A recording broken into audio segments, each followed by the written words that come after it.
everyone. My name is Phil Lewis. For those who don't know me, I'm the Director General at the ACG. And welcome to our third Fireside chat.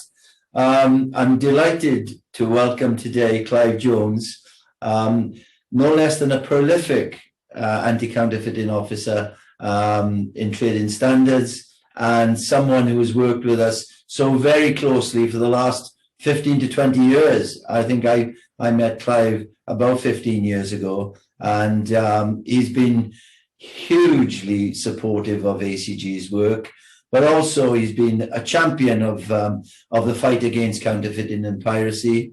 And I'm delighted to welcome you, Clive. Thank you, Phil. It's great to be here. Thank you for recognition of the award. It's a big privilege for myself. Thank you. Very honestly, our whole membership was so pleased to make the award, and we'll talk a little bit more about that in a moment.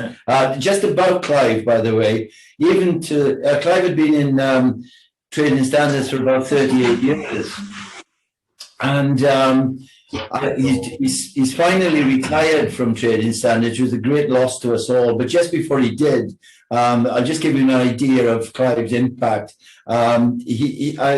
He was involved in something called Operation Lamont, which was a big tobacco case, and which was UK and international wide, which had major impact in terms of seizures, but also in the arrests that were made as a result of it. And it just goes back to what I was saying earlier about Clive's impact. He's been a champion for IP, not just in Wales. Clive is someone who didn't see boundaries. He was in a small Trading Standards unit in Powys, but he didn't see boundaries. And that's just an example of what Clive has been about since I've known him.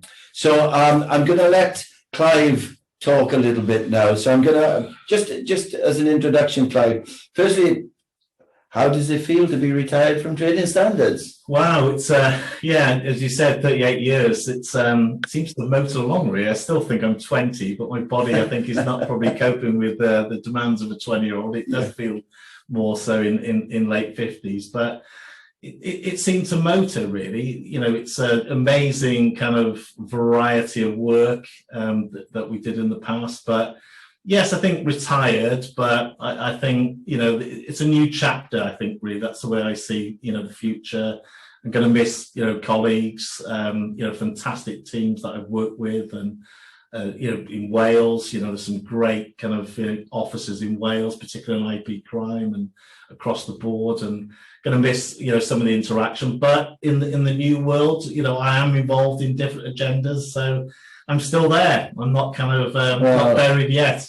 I'm sure our members and the people who worked with you over the years are delighted to hear that. But it's no surprise that you look into the future, because I think you're one of those people, that has always done that. And is TS Trading Standards something you always wanted to do? I did a degree in business at the University of Sheffield. It had some traits of consumerism, within that degree.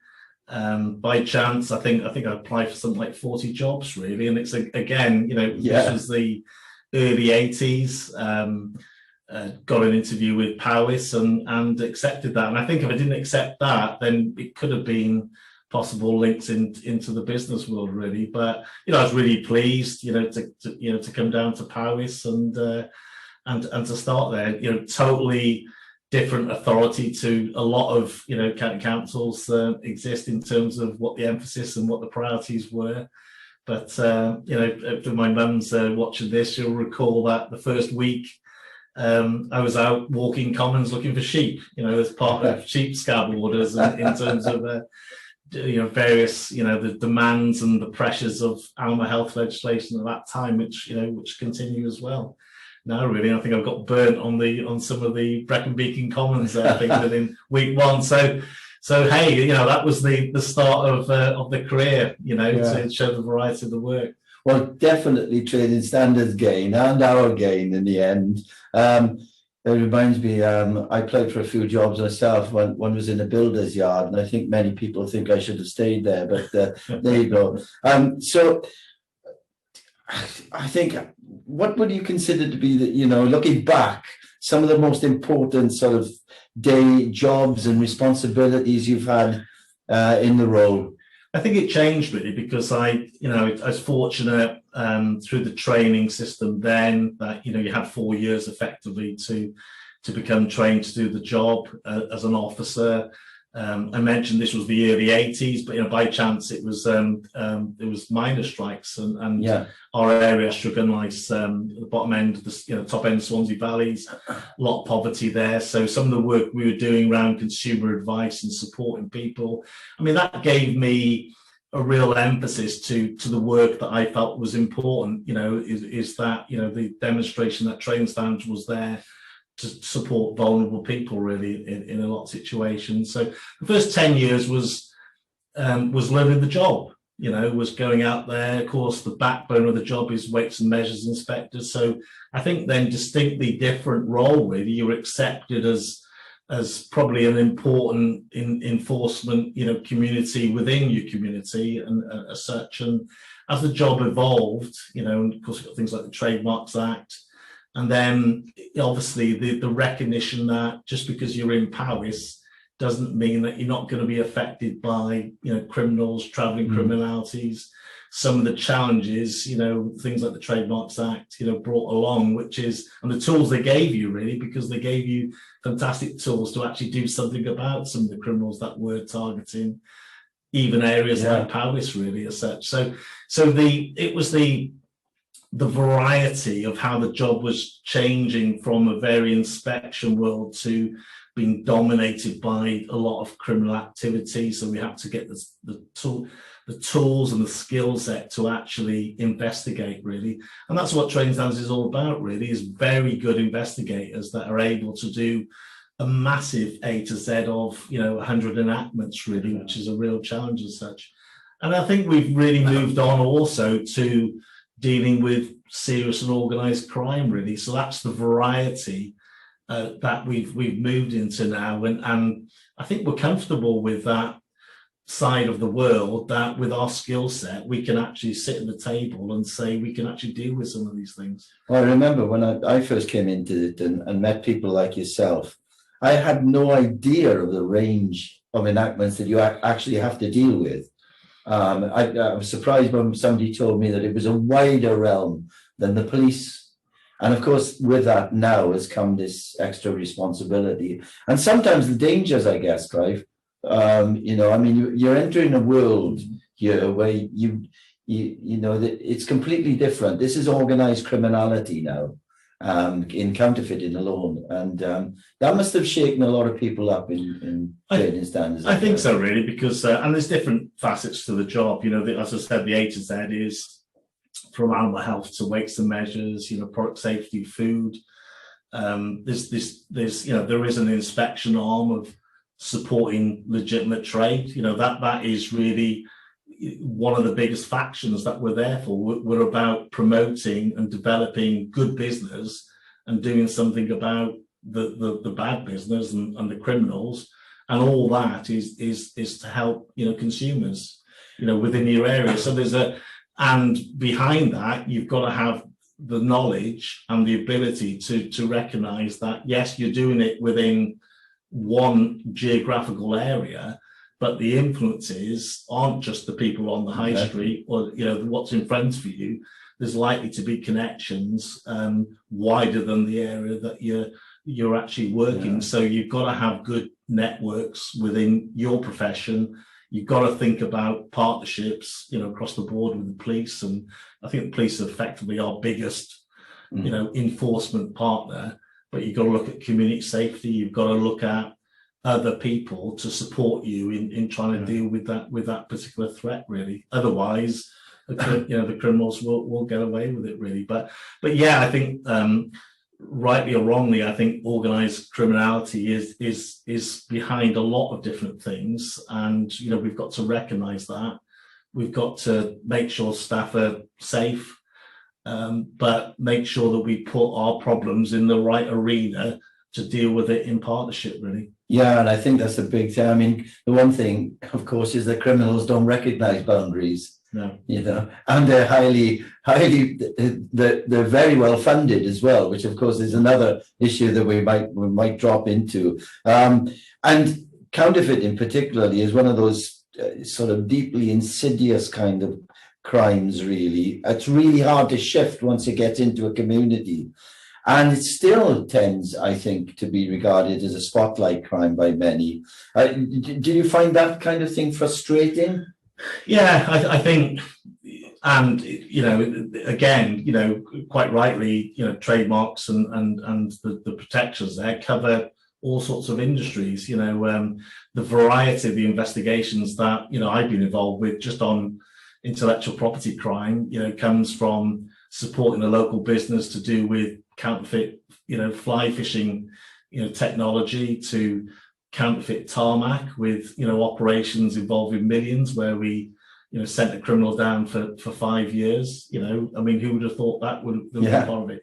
Counterfeit fertilizer, which again, a product that is pretty much just put straight out on the field, so your chances of checking it in terms of distribution are probably quite slim, really. So it is difficult, really, because your skill set and your ability to investigate and find these things, you've got to have good intelligence systems across the board, really. So again, I think Trading Standards has evolved over the last 15 years in terms of intelligence-led policing, great networks, officers that are willing to take things on board and develop, but recognition also that we are quite small as a profession, and we need to have the support from other people, to help us, really, and obviously with austerity and stuff like that, the council budgets are reduced.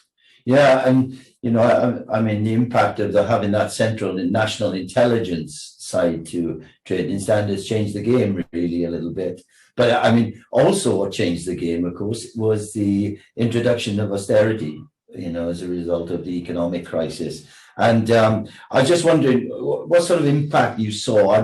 Obviously there was reduced staffing, but did that really impact local communities in your view? Well, I think it did, really, because I know in the last few years, I've had to cut budgets down by when I was with Powys, £200,000-300,000.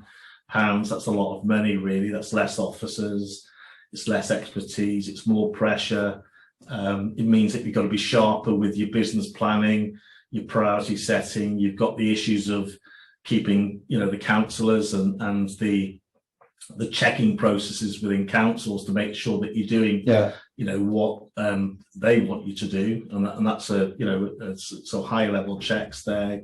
You've got council priorities which are constantly changing, but our work is IP crime and Trading Standards work is crucial to keeping communities profitable, and it's really the messaging, really. It's the communication strategies that we've had to work on, to make sure to put it out there, the success of the prosecutions, of the cases, the good cases, using tools like proceeds of crime to get money back as well, to services. In some respects, rightly or wrongly, you've had to turn your enforcement regime into a business.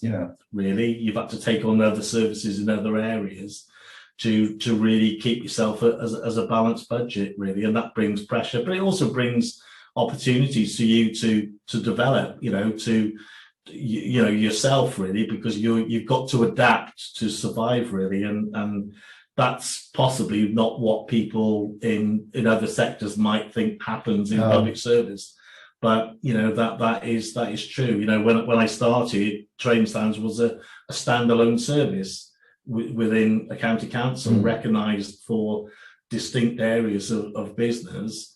When I left, you're part of a good sizable team. I was managing a good sizable team, so that's good in its own right, really. You've got a viable size of team.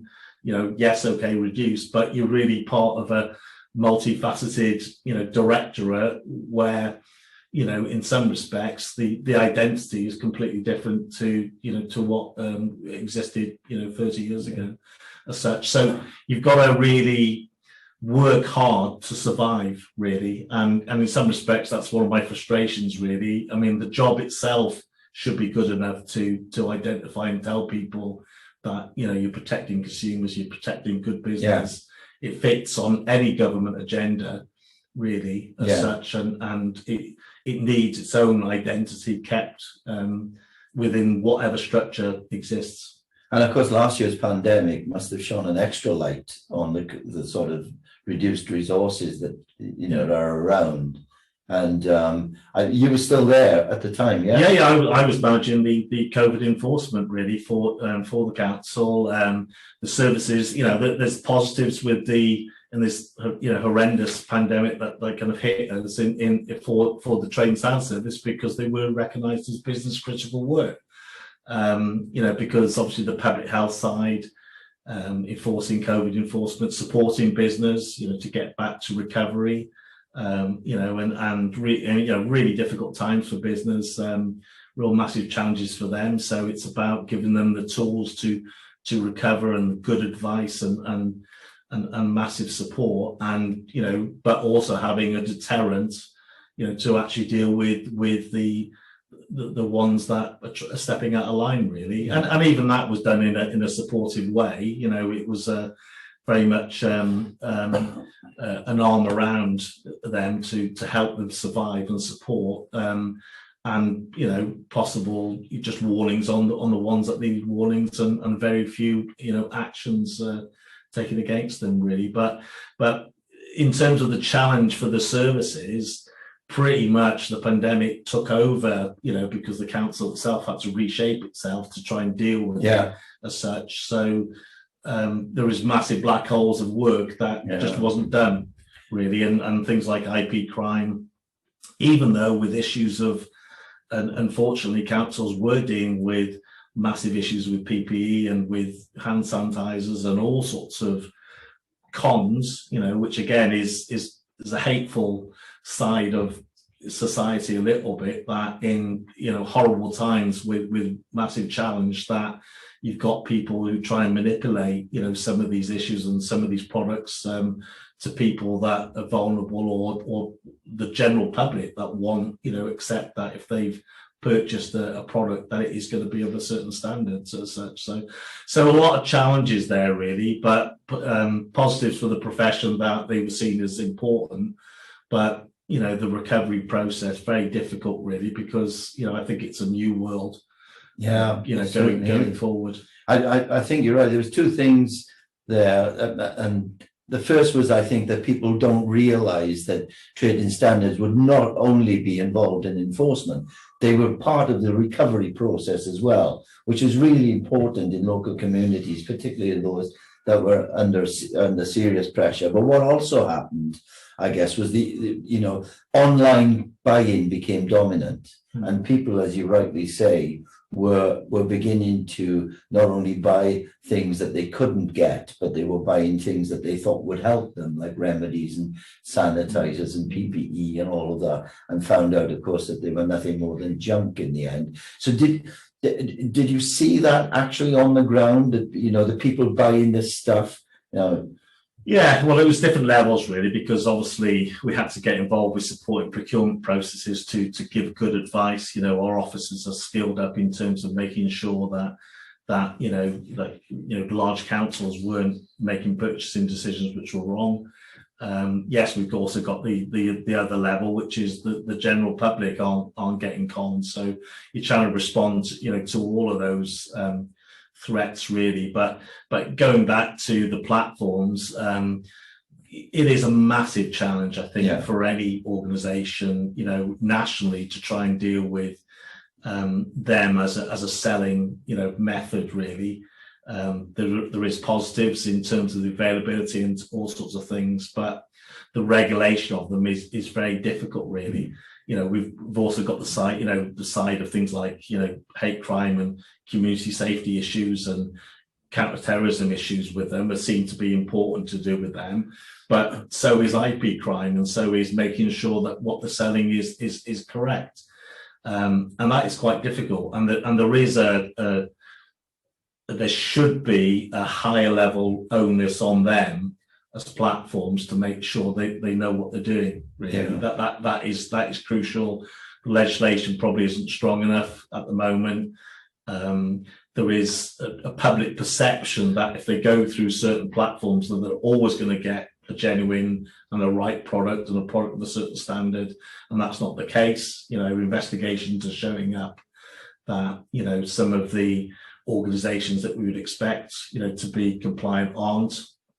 There's some national trading standards are doing and local authorities are doing some massive investigations to do with some of these platforms, really. So, and again, the problem is that the pandemic has risen all these problems as such, or all these problems have come through from it, and then you've got X number of years of trying to pick up the mess of trying to, the legality of trying to deal with breaches and cases in a system, the legal system, which has got bottlenecks with it anyhow at the moment. I think once again, though, trading standards have shown they've moved on. They've got the e-crime team now, and that's doing really, really well. But is there a general feeling throughout trading standards, really, that that platforms might be doing more on prevention of stuff getting on the sites, because there's a lot of calls for that? Well, I think so. My personal opinion is that there is an onus there. It's not just a facility. It is a lot of regulation is about the old-fashioned way of accepting that if you make a visit to shop A, that shop A puts the controls in place, that there was an inspectorate that could come and check on shop A, and would risk them and come out to them every year or 2 years or 5 years or whatever. It is a difficult burden to try and do the same standard to the platform. So I think in some respects there is a higher responsibility on them. It makes regulation very difficult as such. You are chasing your tail in some respects. So I think the good trading standards profession want good resources and good facilities to investigate. We've got a great network, but sometimes these platforms cause problems. One thing you touched on then was about messaging, and I mean, people like myself have been trying to get the right messages to warn consumers for years, and I don't think we've ever really hit it right. And I just wondered, are there any public messages about the criminality involved, about the dangers that have worked in the communities that you've been in? I think it depends on the products, doesn't it, really? I mean, naturally, some products that, lean towards more product safety, kind of warnings, your cosmetics, some of your work over a number of years demonstrates, the fact that it is important, the charges, arguments and deaths that come from counterfeit charges. I think cosmetics, we've got to learn to really put out key messages post some of the big cases, as such. It's good to see that through national trading standards that Operation Borma is a flagship operation in terms that trading standards can deal with both regional and national criminality there and put out some great results, really. But I think you really need 2 or 3 year communication strategy on some of these big messages, really, to be honest, and because make sure that you've, in probably a slightly disjointed enforcement community, you've got local, yes, you've got NTS, but you've got IPO, you've got PIPCU, which is the specialist police unit, at the top there. So, really those agencies should be coming together to work on, really key messages that are put out on a 2-3 year, basis, really, using Crime Stoppers, using, some of the bigger, possibly, putting pressure on the platforms to be part of that messaging, really, as part of the preventative work. I think that comes back to some of the stuff that, well, a lot of the stuff that you've been involved in, over the years, which has been successful, which is all about collaboration and and you know, so I'm not surprised that you came up with that. And I think when we talk about public messaging, we sometimes think it's all about consumers, but it isn't. For me, public messaging is about government. It's because do they all get it? Is it about business leaders? Sometimes they don't quite get it, you know. And whilst all of this is going on the ground, coordinated public messaging is really needed, and the successful ones, I think, in other forms of criminality have always been coordinated. So yeah, it's no surprise that I think you came up with that one. But yeah, so I just thinking about some of the key pillars that ACG gets involved in, which is training and trying to make sure that enforcement and policymakers have the right knowledge and skills and all the rest of it. You've been part of that over the year. And do you think that's welcomed by trading standards, that sort of activity? Is it something that they feel is worthwhile generally? I think so, really. I think if anything, you probably need to have a structured, you know, number of years program, you know, and probably make sure your network of key investigators are involved in it, really. Yeah. You know, because that's where you are at the moment, is that you know, the culture of people involved in things like IP crime need to come together with a common will to try and deal with some of the issues, you know, to reflect, you know, there is more organised criminality that's involved, you know, at the moment throughout the UK. So we need to make sure that those jobs are put as organised crime groups. We need to make sure that the officers involved investigating them are trained up to that level to be able to deal with that. So I think there's onerous to have really a 2 or 3 year training plan, and to make sure that it's, you know, it's offered to some of the key people involved there, really, and built into that really is there is possible structural change. You know, is probably what you may you know, to be able to manage that, really, you know, the capacity of that, really, because, you know, I think National Training Standards is this, personally, having been involved with it, was really impressed with, you know, literally 100 live, massive, regional, nationwide jobs. There should be more IP jobs within those, really, is my feeling. We need to get, you know, the organised crime groups, as I said, mapped and scored, and that is the basis of demonstrating the value and the importance of those, is to score them and to say to people, look at these jobs, these are the ones that we should be spending time on. I think our team are probably feverishly stealing your copyright on all of that at the moment, writing it all down. Yeah. Consultancy I can hear Carol's pen and Graham's pens going over time.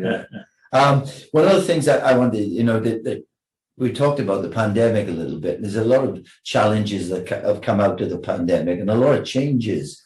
And one of the things I was conscious of when I was reading some research by RUSI, the Royal United Services Institute, one of the great think tanks in the world, and they were talking about the disrupted supply chains. And the fact that nearshoring is going to step up, which is, you know, for those who don't know the term, it's about bringing factories closer to your main markets. And I don't know if you've seen signs of that yet. I know that there was a successful case in Opioma of a textile factory being taken down. Is that something that trading standards would be conscious of, more manufacturing inland? Well, again, I think it's all built around intelligence, isn't it, really? Because, you know, if you look at what's happened in the pandemic in the last year, about the concern about working conditions, I'm sure there was gaps in intelligence in certain parts of the UK where all of a sudden they said, you know, we've got an outbreak of you know, increased level of disease within a certain area, and that is down to the, you know, the conditions in certain cities as such, because of perhaps the clothing world or whatever. So to me, I'm not convinced we know enough about the intelligence of what is happening in some of the business communities. Really, that is part of it. So we need to find ways to try and deal with that.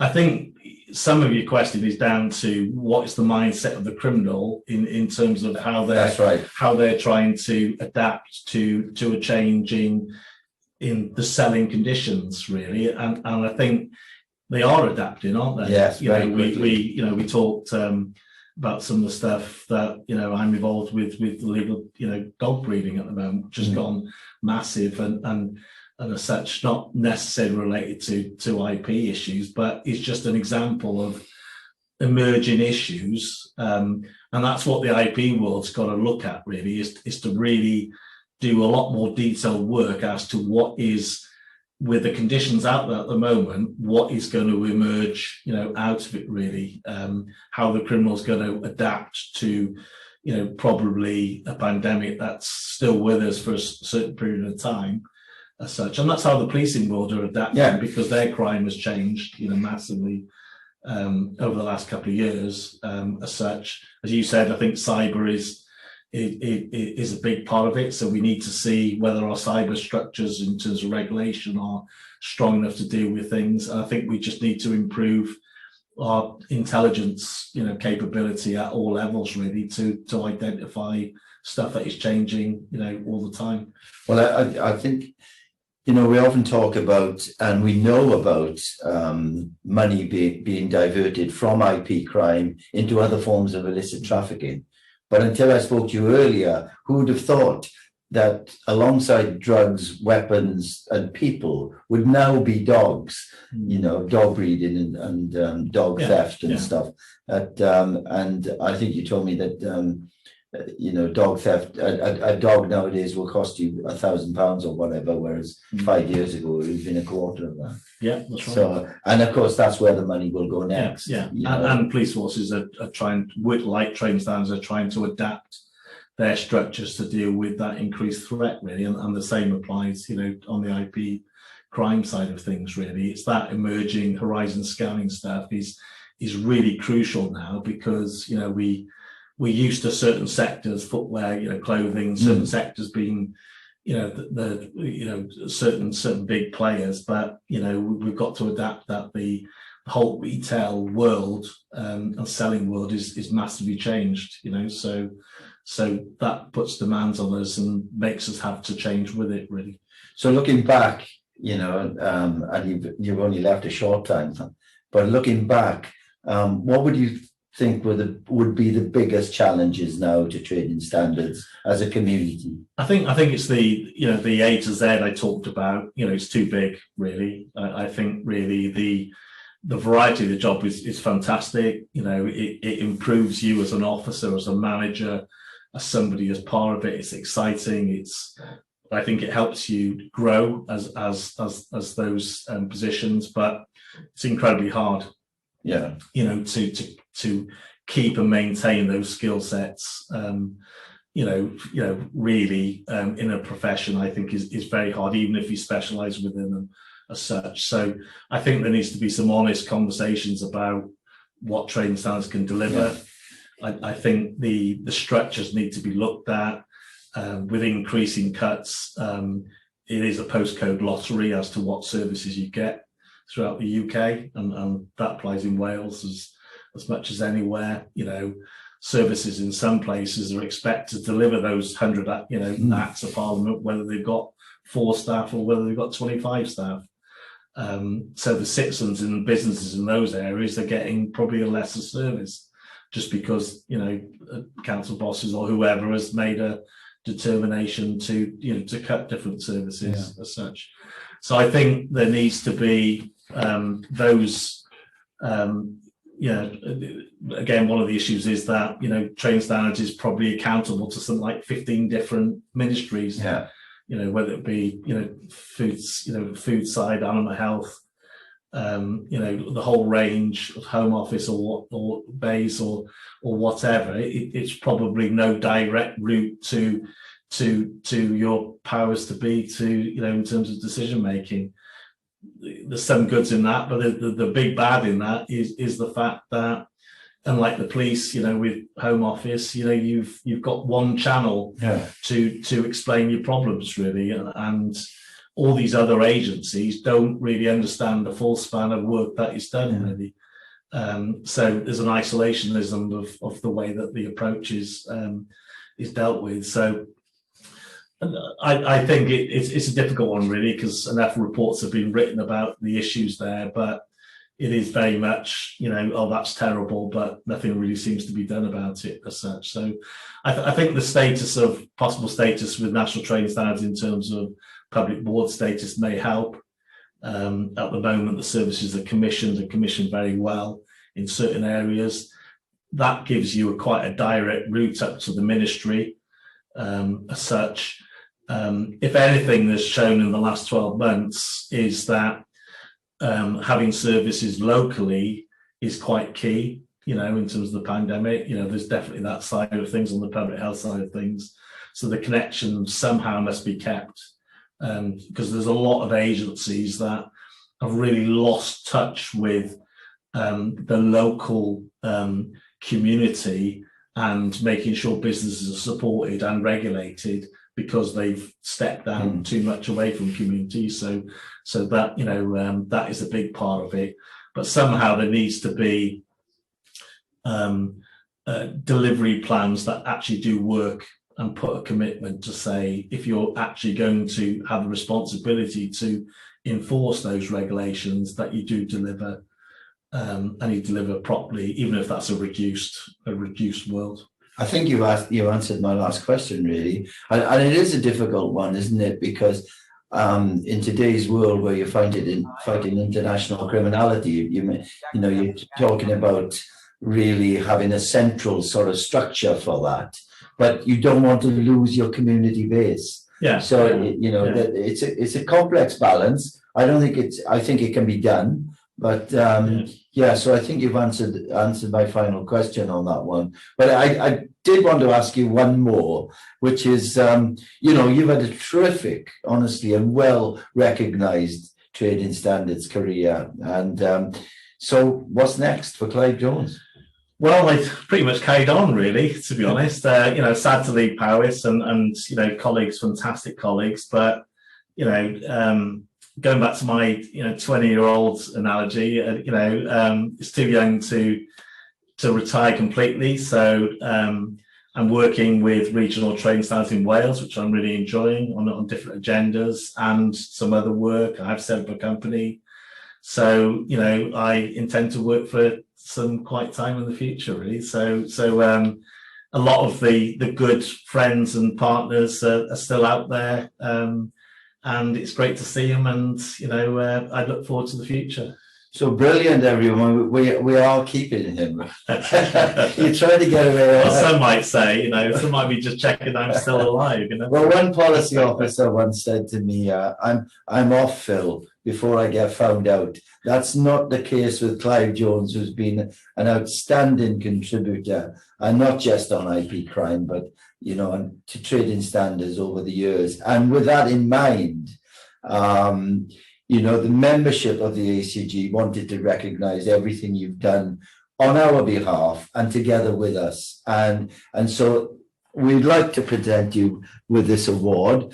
We've got to observe our restrictions, so I'll let you pick it up.